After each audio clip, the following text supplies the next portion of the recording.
ఆకలి కేకలు, కష్టం బాధలు చెప్పుకుంటే వినడానికి కూడా లేకుండా చెవిటి వాళ్ళుగా ఉన్నందుకు మేము చాలా బాధపడతా ఉన్నాం, చింతిస్తూ ఉన్నాం. మొక్కజొన్న ప్రత్యామ్నాయ పంటగా వేసుకోండి అని మమ్మల్ని ఊదరగొడితే కదా మా వాళ్ళంతా మొక్కజొన్న వేసింది.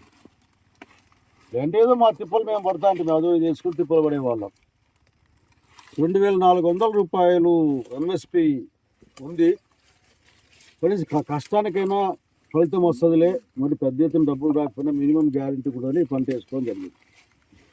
అనంతపురం జిల్లాలో 2 నెలలుగా చూస్తూ ఉన్నాం. ఈ ప్రభుత్వం ఏదైనా ముందుకొచ్చి వాళ్ళు చెప్పిన రేటే, వేరే వాళ్ళు చెప్పిన రేటు కాదు, వాళ్ళు చెప్పిన రేట్ అంటే గవర్నమెంట్ చెప్పిన రేటే ఇచ్చి కొనుక్కుంటారా అని చూసాం.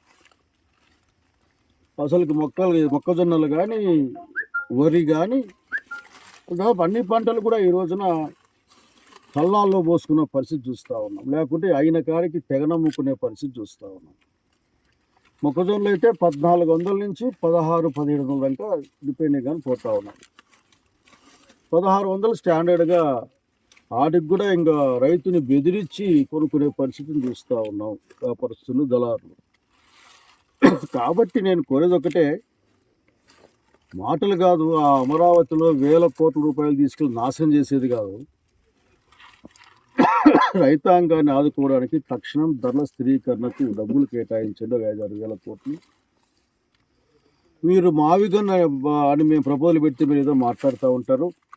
అమరావతిలో బిల్డింగులకు అద్దాలు వేసుకునేకి మీరు ఆ అమరావతి, మీ అమరావతి, మా అమరావతి మళ్ళీ తెలుస్తాం, కానీ మీ అమరావతిలో మీరు అద్దాలు వేసుకునేకి 2700 కోట్ల రూపాయలు, కంప కొట్టుకునేకి 40 కోట్లు 50 కోట్ల రూపాయలు కేటాయించుకున్నట్టు వార్తలు చూస్తూ ఉన్నాం. ఇవన్నీ కూడా ఈ రైతు యొక్క కడుపు కొట్టే ప్రయత్నం ఇది. ఇది రైతుల రాష్ట్రం. ఇది రైతుల పక్షాన వైఎస్ జగన్మోహన్ రెడ్డి నాయకత్వంలో ఏది ఏమైనా సరే రైతుల పక్షాన, రైతుల పక్షపాతి పార్టీ వైఎస్ఆర్ కాంగ్రెస్ పార్టీ నిలబడుతుంది. ఈ సందర్భంగా ఒక మాట చెప్పాలనుకుంటాం రైతాంగానికి అంతా కూడా. ఆఖరికి 11వ తారీఖున ఉదయం మనం ఈ జిల్లా కలెక్టర్ని కలవడానికి పోతా ఉన్నాం. జిల్లా కలెక్టర్ని కలుస్తాం, బాధలు చెప్పుకునేకి, ఏం భయపడిచ్చేకి కాదు, బాధలు చెప్పుకునేకి వెళ్తా ఉన్నాం. అక్కడికి తక్షణం కొనుగోలు కేంద్రాలు ఏర్పాటు చేయాలా, రైతాంగం దగ్గర కళ్ళాల్లో ఉన్నది, ఇట్లా చూసే పొలంలో వదిలేసినారు. బహుశా ఏరిస్తే కూలన్నా గిట్టుబాటు అవుతుందో లేదో నాకు అనుమానమే, అట్లుంది పరిస్థితి ఇక్కడ.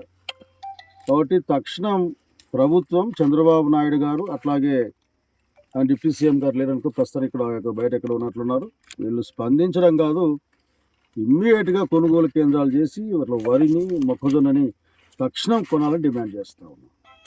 11వ తారీఖు కలెక్టర్ని కలుస్తాం.